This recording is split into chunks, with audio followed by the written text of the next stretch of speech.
While resilience is important, resilient without recovery eventually becomes depletion. People cannot stay in survival mode forever without paying a price. That price shows up in relationships, in health, in leadership, in culture, in creativity, and in joy. And maybe one of the most dangerous things about survival mode is that it becomes normalized. People get so accustomed to operating under pressure that they forget what it feels like not to. They forget what calm feels like, what presence feels like, what emotional spaciousness feels like. They begin to believe that exhaustion is simply adulthood. That anxiety is simply success. That overwhelm is simply the cost of ambition. And I don't think that's true. I think one of the most important leadership lessons of the future will be helping people feel safe enough to move from survival into possibility. If you're a CEO, entrepreneur, or business owner that can't seem to figure out what is blocking you from attaining the next level of growth in your business, then listen up. I'm Maria De Lorenzo Reyes. I've taken what I've learned in 30 years working inside multi-million-dollar corporations, building my own business, and consulting my clients, and discovered 5 themes that stop a business from scaling. I've created a tool to help you get the answers you need to get unstuck and unlock the next level of growth. Head over to scale.mariadr.com and click the link to get your custom Scale Factor Formula scorecard when this episode is over. Hey everybody, welcome to Finding the Upside. I'm your host, Maria De Lorenzo Reyes, and today I want to talk about something that I think millions of people are experiencing right now, but very few people are actually naming. Survival mode, not burnout. We hear a lot about burnout. Survival mode. It's not burnout, it's not stress, it's not overwhelm. Survival mode. Because lately, everywhere I go, I hear some version of the same thing. People are tired. Not, I need a vacation tired. Not, it's been a busy week tired. I'm talking about a deeper kind of exhaustion. The kind that settles into your nervous system. The kind that makes simple decisions feel harder than they should. The kind that leaves people feeling emotionally depleted, even when they haven't done anything particularly extraordinary. And honestly, I don't think this exhaustion is coming from one place. I think it's coming from the cumulative weight of living through years of uncertainty. If you've been paying attention to the world around you, you know exactly what I'm talking about. The cost of living continues to rise. People are worried about housing. People are worried about retirement, healthcare, worried about whether their jobs still exist 5 years from now, worried about AI, worried about politics, worried about their kids, their parents, their future. And here's what I think we don't talk about enough. Even when nothing catastrophic is happening to you personally, living in a climate of constant uncertainty takes a toll. Because humans are wired for predictability. Our nervous system likes stability. We like to know what's coming next. We like feeling like the ground beneath us is solid. And for many people, it doesn't feel very solid right now. One of the things researchers have found repeatedly is that uncertainty often creates more stress than known challenges. Think about that. Most of us can handle hard things. We can handle setbacks, obstacles. What drains us is not knowing. Not knowing what happens next. Not knowing whether we're making the right decisions. Not knowing whether the sacrifices we're making today will pay off tomorrow.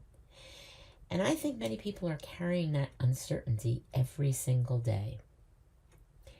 I see this in leadership all the time, especially now.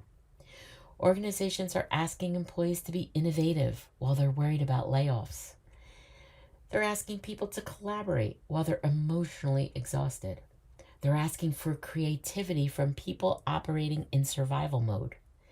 And the truth is, survival mode changes how people show up. When people feel threatened, even subtly, they become more focused on protection than possibility, more focused on getting through than getting ahead, more focused on safety than creativity. That's not weakness, that's just biology. And here's where I think this becomes a leadership issue. Because if leaders don't understand what people are carrying, they start misinterpreting behavior. I see that over and over again. They assume people are disengaged when they're really overwhelmed. They assume people are resistant when it's because they're uncertain.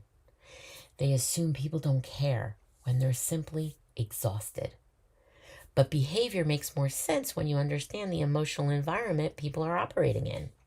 I think one of the reasons this matters so much is because we live in a culture that still glorifies pushing through.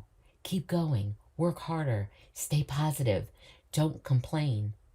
And while resilience is important, resilient without recovery eventually becomes depletion. People cannot stay in survival mode forever without paying a price. That price shows up in relationships, in health, in leadership, in culture, in creativity, and in joy. And maybe one of the most dangerous things about survival mode is that it becomes normalized. People get so accustomed to operating under pressure that they forget what it feels like not to. They forget what calm feels like, what presence feels like, what emotional spaciousness feels like.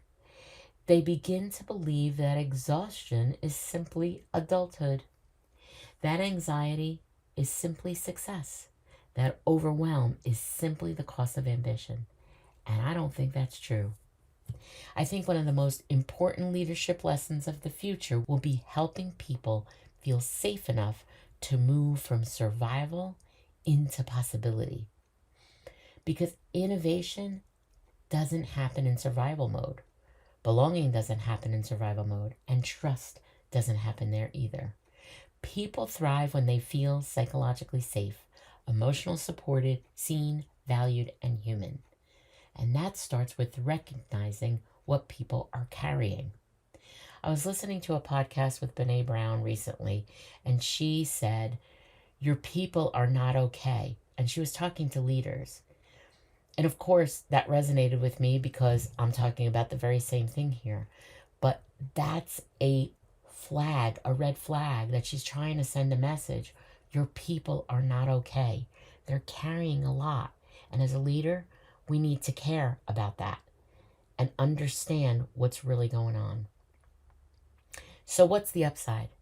The upside is that awareness creates choice. When we recognize that we're operating in survival mode, we can stop treating ourselves like machines. We can create boundaries. We can build support systems. We can prioritize recovery.